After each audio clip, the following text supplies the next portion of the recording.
നമസ്കാരം. പ്രധാന വാർത്തകൾ. ഡൽഹിയിൽ സർക്കാർ രൂപീകരണ ചർച്ചകൾ സജീവമാക്കി ബിജെപി. മുഖ്യമന്ത്രിയെയും മന്ത്രിമാരെയും നിശ്ചയിക്കുന്നതിനുള്ള നടപടികളിലേക്ക് പാർട്ടി കടന്നു. 70-അംഗ നിയമസഭയിൽ പാർട്ടി 48 സീറ്റുകൾ നേടി. ആം ആദ്മി പാർട്ടി 22 സീറ്റിൽ ഒതുങ്ങി. അരവിന്ദ് കെജ്രിവാൾ, മനീഷ് സിസോദിയ തുടങ്ങിയ മുതിർന്ന നേതാക്കൾ തോറ്റത് ആപ്പിന് കനത്ത തിരിച്ചടിയായി. കോൺഗ്രസിന് ഇക്കുറിയും ഒരു സീറ്റ് പോലും നേടാനായില്ല. ഡൽഹിയിലെ ബിജെപിയുടെ വിജയത്തിൽ തൃശൂർ റൌണ്ടിൽ കേന്ദ്ര സഹമന്ത്രി സുരേഷ് ഗോപിയുടെ നേതൃത്വത്തിൽ മധുര വിതരണം നടത്തി. ഡൽഹിയുടെ പുനർനിർമ്മാണം ലക്ഷ്യമിട്ടാണ് ജനങ്ങൾ ബിജെപിക്ക് വിജയം സമ്മാനിച്ചത് എന്നും കേരളത്തിൽ പുതിയ നവോത്ഥാന വോട്ടിംഗ് ഉണ്ടാകുമെന്നും ഡൽഹിയിലെ വിജയം അതിന് വലിയ പങ്കുവഹിക്കുമെന്നും സുരേഷ് ഗോപി മാധ്യമങ്ങളോട് പ്രതികരിച്ചു.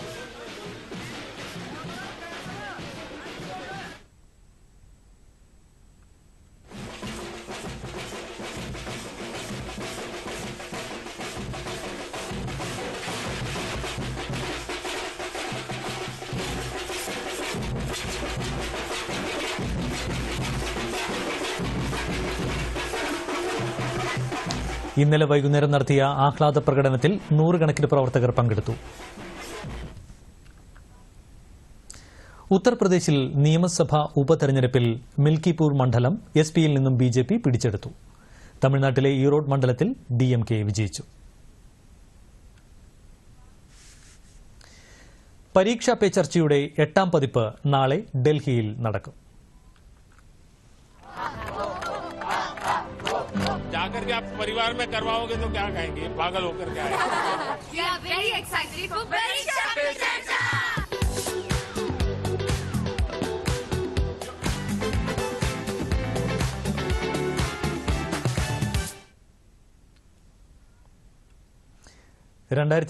ിലെ പരീക്ഷാ പേ ചർച്ചയിൽ പങ്കെടുത്ത കോഴിക്കോട് സ്വദേശിനി യുക്ത ദൂരദർശൻ വാർത്തകളോട് അനുഭവങ്ങൾ പങ്കുവച്ചു. ഞാൻ യുക്ത കെ ഡൽഹി യൂണിവേഴ്സിറ്റിയിൽ BA ഓണേഴ്സ് പൊളിറ്റിക്കൽ സയൻസ് എന്ന കോഴ്സിൽ 1ാം വർഷ വിദ്യാർത്ഥിനിയാണ്. സ്കൂൾ കുട്ടികൾക്കുണ്ടാകുന്ന മാനസിക പിരിമുറുക്കവും അതേപോലെ പരീക്ഷാ പേടിയിൽ നിന്നും അകന്നു നിൽക്കാൻ വേണ്ടി പ്രധാനമന്ത്രി ശ്രീ നരേന്ദ്രമോദി നടത്തിയ പരീക്ഷാ പേ ചർച്ച 2020 പങ്കെടുക്കാൻ എനിക്ക് സാധിച്ചിരുന്നു. കേന്ദ്ര മാനവ വിഭവശേഷി മന്ത്രാലയം നടത്തിയ മൈഗവിന്റെ സഹകരണത്തോടുകൂടി നടത്തുന്ന ഈ പരിപാടിയിൽ 9 മുതൽ 12 വരെ ക്ലാസുകളിൽ ഉപന്യാസ വിജയികളായ കേരളത്തിൽ നിന്നും 25 പേരിൽ തിരഞ്ഞെടുത്തതിൽ ഒരാളാകാൻ എനിക്ക് സാധിച്ചിരുന്നു. ഈ പരിപാടിയിൽ അദ്ദേഹം ധാരാളം കാര്യങ്ങൾ ഞങ്ങൾക്ക് പറഞ്ഞു തന്നു. അവയിൽ ഏറ്റവും ആകർഷിതമായി തോന്നിയത് പരീക്ഷയെ നമ്മൾ എങ്ങനെ കാണണം എന്ന് പറഞ്ഞതിലൂടെയായിരുന്നു. പുനലൂർ കന്യാകുമാരി പുനലൂർ പാസഞ്ചർ ട്രെയിനിന് പരവൂരിൽ പരീക്ഷണാടിസ്ഥാനത്തിൽ സ്റ്റോപ്പ് അനുവദിച്ചു. പരവൂരിൽ എത്തുന്ന കന്യാകുമാരി പുനലൂർ പാസഞ്ചർ ട്രെയിനിന്റെ ഫ്ളാഗ് ഓഫ് കേന്ദ്ര സഹമന്ത്രി ജോർജ് കുര്യൻ നിർവഹിച്ചു.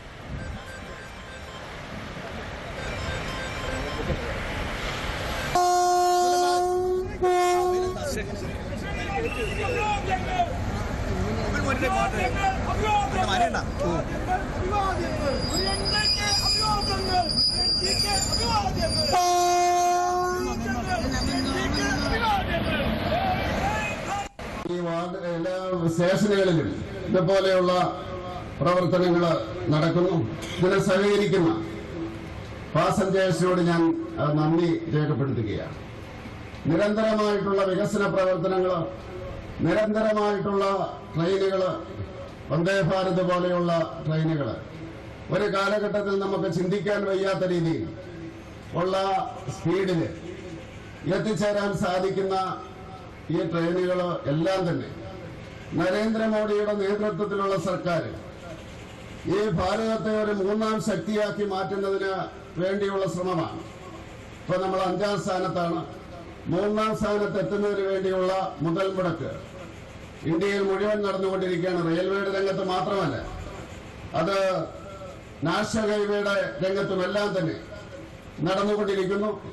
അതുകൊണ്ട് നിരന്തരമായിട്ടുള്ള ഇതുപോലെയുള്ള ജനപ്രിയ പദ്ധതികള്, സ്റ്റോപ്പുകള്, ഡെവലപ്മെന്റുകള്, പുതിയ ട്രെയിനുകള്, അതിന്റെ സ്പീഡ് കൂടുന്ന സംവിധാനങ്ങള്, അതിന്റെ സ്ലീപ്പർ, അങ്ങനെയുള്ളതെല്ലാം നടന്നുകൊണ്ടിരിക്കുന്നു.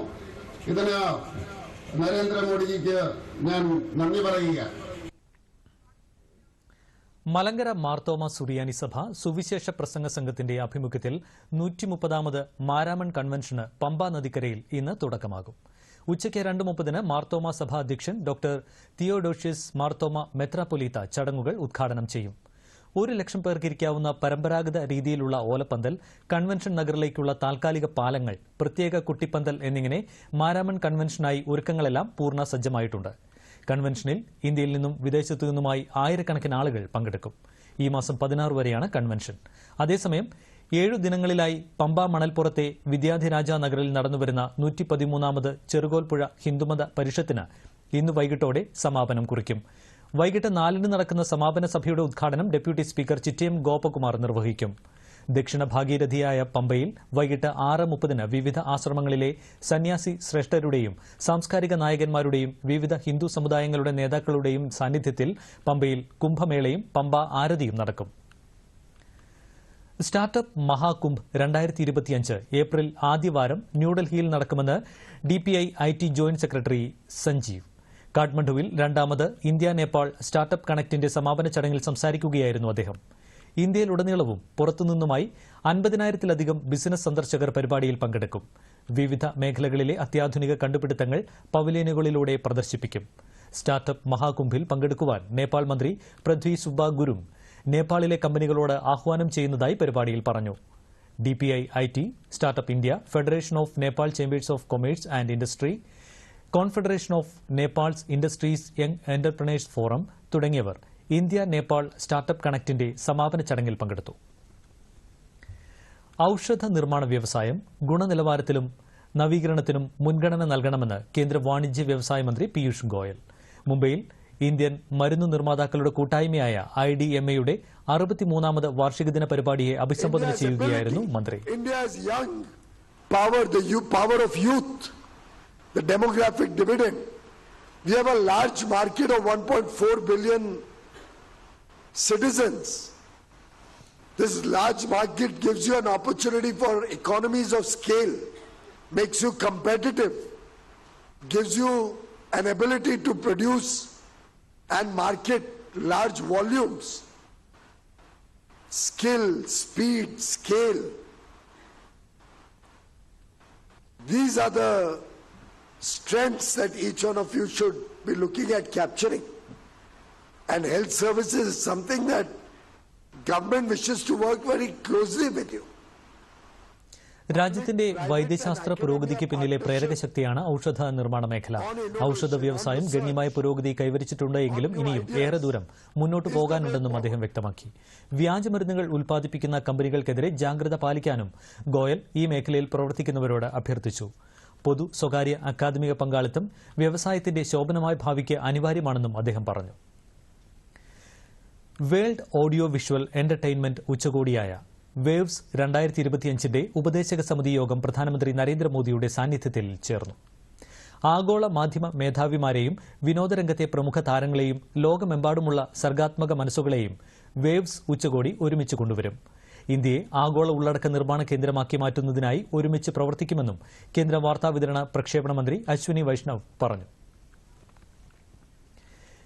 പേവിഷബാധിതർക്ക് ദയാവധം അനുവദിക്കണമെന്നാവശ്യപ്പെട്ടുള്ള പൊതു താൽപര്യ ഹർജി സുപ്രീം കോടതി നാളെ പരിഗണിക്കും. NGO സമർപ്പിച്ച ഹർജി ജസ്റ്റിസുമാരായ BR ഗവായ്, K വിനോദ് ചന്ദ്രൻ എന്നിവരടങ്ങിയ ബെഞ്ചാണ് പരിഗണിക്കുന്നത്. പേവിഷബാധിതർക്ക് സ്വമേധയായോ അല്ലെങ്കിൽ രക്ഷിതാക്കൾക്കോ ദയാവധത്തിനായി ഡോക്ടറെ തെരഞ്ഞെടുക്കുവാനുള്ള നടപടിക്രമം ഏർപ്പെടുത്തണമെന്നും ഹർജിയിൽ ആവശ്യപ്പെട്ടിട്ടുണ്ട്. 38ാമത് ദേശീയ ഗെയിംസ് അത്ലറ്റിക്സിൽ പുരുഷന്മാരുടെ ലോങ് ജമ്പിൽ കേരളത്തിന് വെങ്കലം. അനുരാഗ് സിവിയാണ് കേരളത്തിനായി മെഡൽ നേടിയത്. പുരുഷന്മാരുടെ ഡിസ്കസ് ത്രോയിലും കേരളത്തിന് വെങ്കലം ലഭിച്ചു. അലക്സ് പി തങ്കച്ചൻ 52.79 മീറ്റർ എറിഞ്ഞാണ് മെഡൽ നേടിയത്. അതേസമയം പുരുഷന്മാരുടെ 10,000 മീറ്റർ ഓട്ടത്തിൽ ഗെയിംസ് റെക്കോർഡോടെ ഹിമാചൽ പ്രദേശിന്റെ സാവൻ ബർവാൾ സ്വർണ്ണ മെഡൽ നേടി. മെഡൽ പട്ടികയിൽ കേരളം 11 സ്വർണവും 9 വെള്ളിയും 14 വെങ്കലവും ഉൾപ്പെടെ 34 മെഡലുമായി 10ാം സ്ഥാനത്താണ്. 42 സ്വർണം ഉൾപ്പെടെ 71 മെഡലുകളുമായി സർവീസസാണ് 1ാം സ്ഥാനത്ത്. ദേശീയ ഗെയിംസ് ഫുട്ബോൾ ഫൈനലിൽ ഉത്തരാഖണ്ഡിനെ തോൽപ്പിച്ച് ജേതാക്കളായി മടങ്ങിയെത്തിയ കേരള ടീമിന് നെടുമ്പാശ്ശേരി വിമാനത്താവളത്തിൽ ആവേശോജ്വല സ്വീകരണം. 1997 ശേഷം ആദ്യമായാണ് കേരളം ദേശീയ ഫുട്ബോളിൽ സ്വർണം നേടിയത്. Coach M